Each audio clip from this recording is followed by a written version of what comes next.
Hi everyone, digital and social media marketing. This is the lecture 33, cost effectiveness of digital strategies part 1. So class अगर हम इस lecture की बात करें तो इस लेक्चर में हम क्या कवर करेंगे बेसिकली कि जो भी हमारी डिजिटल स्ट्रेटजीज थी उनमें हम क्या क्या ऐसे स्टेप्स फॉलो करें जो हम कोई भी मार्केटिंग कर रहे हैं तो हमारी मार्केटिंग वो कैसी हो, कॉस्ट इफेक्टिव हो, यानी कि कम से कम कॉस्ट में कम से कम इन्वेस्टमेंट करके हम जो भी मार्केटिंग कर रहे हैं उससे हम मार्केटिंग को एग्जीक्यूट कर पाए। यानी कि इस तरह से हम सारे स्टेप्स अपने डिजिटल मार्केटिंग में रखें कि जिससे हम कम से कम कॉस्ट में हम उस पर्टिकुलर प्रोडक्ट की मार्केटिंग कर पाए।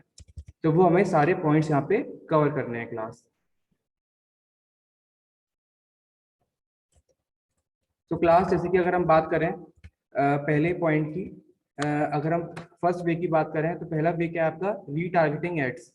रीटारगेटिंग एड्स का मतलब क्या कि अब हम कैसे यहाँ पे कॉस्ट इफेक्टिवनेस की बात कर सकते हैं कि सपोज कीजिए कि अगर हम कोई भी पर्टिकुलर एडवर्टीजमेंट करते हैं अपने प्रोडक्ट के लिए और उस प्रोडक्ट को कोई भी कस्टमर विजिट करता है। सो विजिट करने के बाद अब हम क्या करेंगे कि उस पर्टिकुलर कस्टमर को हम फिर से रीटारगेट करेंगे। यानी कि अगर आपने कोई भी एडवर्टीजमेंट कोई भी एड आपने अपने प्रोडक्ट के रिगार्डिंग आपने दिया और उसको कोई भी कस्टमर विजिट करता है, विजिट करने पर उस विजिटर को दोबारा वही एड या उस पर्टिकुलर प्रोडक्ट के रिगार्डिंग कोई भी एडवर्टीजमेंट दोबारा हम देते हैं तो उसे हम क्या बोलेंगे, रीटारगेटिंग। यानी कि उस पर्टिकुलर पीपल को उस पर्टिकुलर कस्टमर को रीटारगेट करना। अगर हम टारगेटेड ट्रैफिक की बात करें तो टारगेटेड ट्रैफिक क्या होता है class, targeted traffic refers to a website visitors who aren't just browsing your site but are actively looking for a products and information। मतलब इस तरह टारगेटेड ट्रैफिक को हम इस तरह से बोल सकते हैं कि वो वेबसाइट विजिटर्स वो जो खाली साइट को विजिट ही नहीं कर रहे, खाली ब्राउज ही नहीं कर रहे, साथ साथ वो एक्टिवली उस पर्टिकुलर प्रोडक्ट या उनकी रिगार्डिंग इंफॉर्मेशन को देख भी रहे हैं। It creates better conversion rates when you can attract targeted traffic to your website as they are more likely to purchase a product or engage services and ask questions। यानी कि इससे हम क्या कर सकते हैं, कन्वर्जन रेट को better कर सकते हैं, एक कन्वर्जन रेट अच्छे से क्रिएट कर सकते हैं जब आप पर्टिकुलर किसी भी टारगेटेड ट्रैफिक को क्या करोगे, अपने उस पर्टिकुलर प्रोडक्ट के रिगार्डिंग अट्रैक्ट करोगे, अपनी वेबसाइट के रिगार्डिंग उसे क्या करोगे, अट्रैक्ट करोगे। और साथ साथ क्या होगा, उससे क्या होगा क्लास कि जो भी पर्सन है, अगर हम उस कस्टमर की बात करें उस यूजर की बात करें जो कि उस पर्टिकुलर प्रोडक्ट से उसकी सर्विसेज से एंगेज है और उससे क्या करना चाहता है, उससे उसे परचेज करना चाहता है।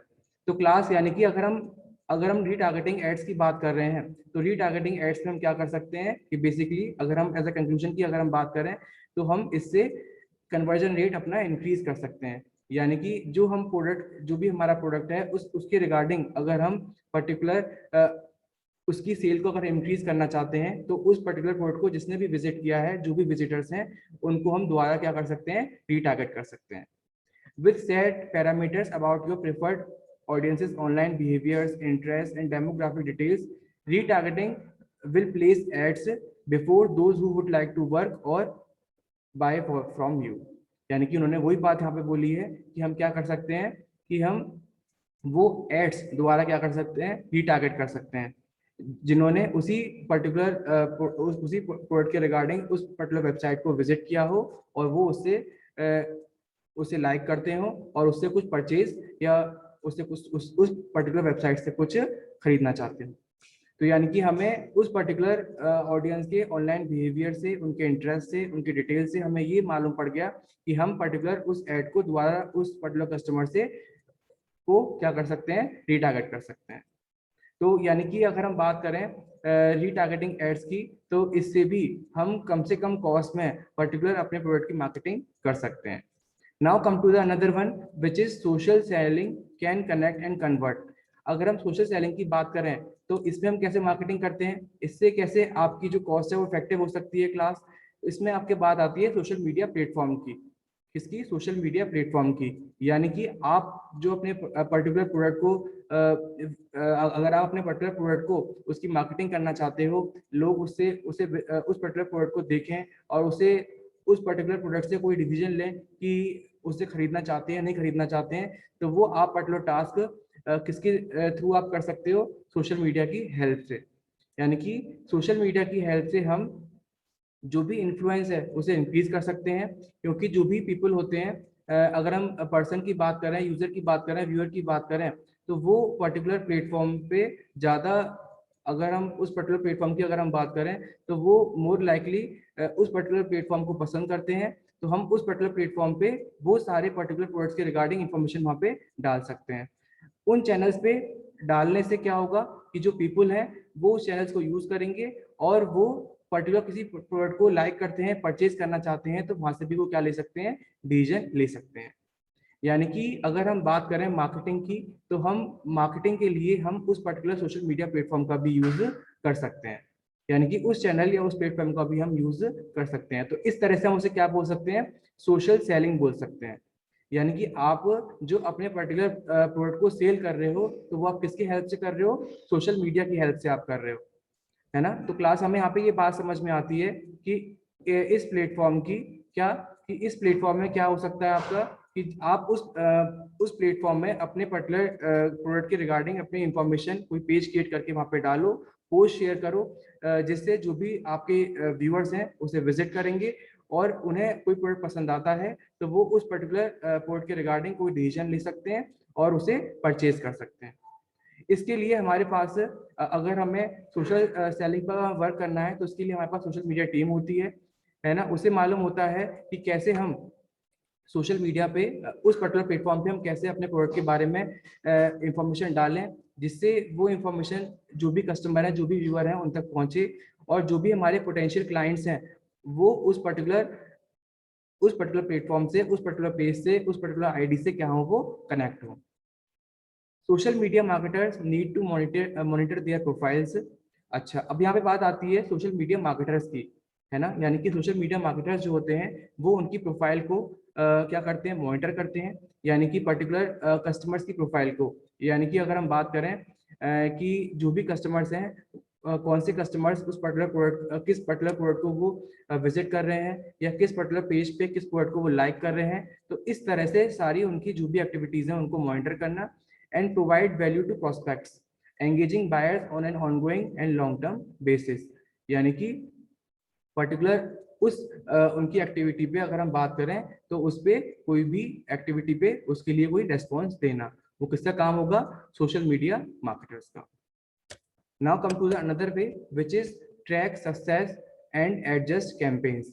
अगर हम ट्रैक सक्सेस की बात करें और एडजस्ट कैंपेन्स की बात करें, तो क्लास ये भी बहुत ज़रूरी है कि अगर हम सोशल मीडिया प्लेटफॉर्म का अगर यूज़ करते हैं अपने पर्टिकुलर प्रोडक्ट की मार्केटिंग के लिए, अपने ब्रांड की मार्केटिंग के लिए, तो कहीं ना कहीं हमें कोई भी कस्टमर उसे विजिट करता है, उसे परचेज करता है, तो हमें उनके ट्रैक को हमें क्या करना होगा, देखना होगा।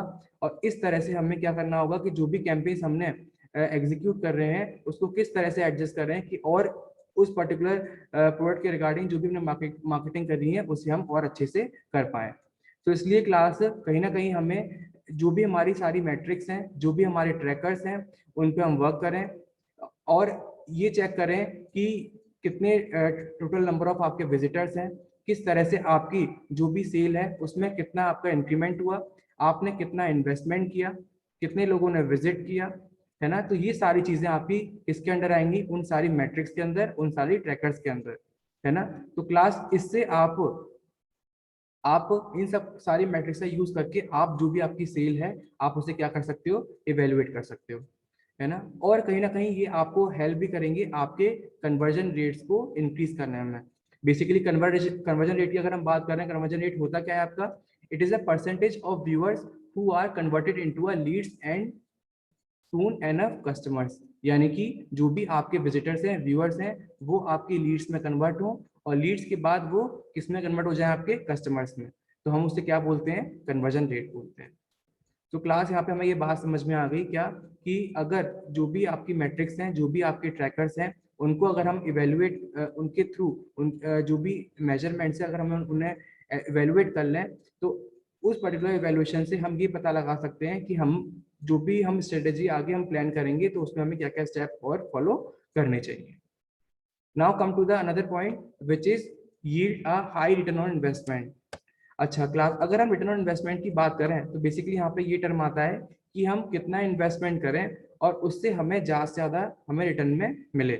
यानी कि कहीं ना कहीं हमें एक बजट हमें वहाँ पे फिगर आउट करना होगा, यानी कि figure out your budget, the sales you need to make and what you want to get from a digital marketing campaign।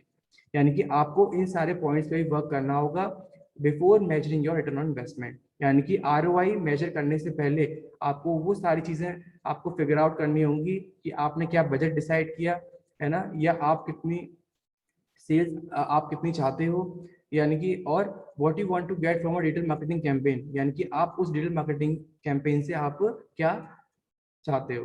तो यानी कि इस सारे पॉइंट को अगर हम देखें तो उससे पहले हमें ये सब चीजें करनी होंगी रिटर्न ऑन इन्वेस्टमेंट को मेजर करने से पहले। इसके लिए हमारे पास कुछ की परफॉर्मेंस इंडिकेटर्स हैं जो कि हमने प्रीवियस लेक्चर में हमने पढ़ा भी था कि KPIs क्या होती हैं। उन KPIs को, उन मैट्रिक्स को हम क्या कर सकते हैं, मेजर कर सकते हैं, और उसके बेस पे हम ये डिसाइड कर सकते हैं कि हम आने वाले जो भी हम स्ट्रेटेजी हम प्लान करने जा रहे हैं तो उसमें हम क्या क्या और हमें स्टेप्स रखने चाहिए जिससे और अच्छे से मार्केटिंग आपकी हो पाए। अगर हम KPIs की बात करें क्लास, तो KPIs में हमारे पास डिफरेंट इंडिकेटर्स हैं such as traffic, leads and reach. अगर हम चैनल बेस की बात करें तो चैनल बेस में हमारे पास social networks, search engine, blogs, ये भी सब थे। अगर हम सोर्स बेस्ड परफॉर्मेंस की बात करें तो हमारे पास organic search, direct traffic and referrals, तो ये सारे हैं। तो क्लास कहीं ना कहीं ये सारे हमारे पर्टिकुलर इंडिकेटर्स हैं। अब इन इंडिकेटर्स को हमारे लिए क्या जरूरी हो जाता है, इनको मेजर करना। यानी कि अगर हम इनको मेजर कर पाएंगे तो हम ये डिसाइड कर पाएंगे क्लास क्या, कि आपने कितना इन्वेस्ट किया और इन्वेस्ट करने पे आपको कितना उसका रिटर्न मिल रहा है, और कितनी आपकी लीड जनरेशन हुई, या आपका कितना कन्वर्जन रेट इंक्रीज हुआ या आपका डिक्रीज हुआ। तो वो सारी चीजें आपको इनके मेजरमेंट से आपको यहाँ पे मिल सकती हैं। तो क्लास कहीं ना कहीं हमें इन सब की रिपोर्ट्स भी हमें क्या करनी होगी, रेडी करनी होगी। सारे हमें जो भी हमारा ROI है, रिटर्न ऑन इन्वेस्टमेंट है, उसे हमें कैलकुलेट करना होगा। तब जाके हम कोई भी आगे जो हमारा नेक्स्ट स्टेप है उसे हम क्या करेंगे, एग्जीक्यूट करेंगे। तो क्लास आज के लेक्चर में हमें यही कवर करना था कि बेसिकली हमारे पास ऐसे कौन कौन से वेज हैं जिससे आप कोई भी अगर आप मार्केटिंग करते हो तो वो आप इफेक्टिवली यानी कि कम से कम कॉस्ट में आप मार्केटिंग कर पाओ। तो class, thank you so much for listening the lecture.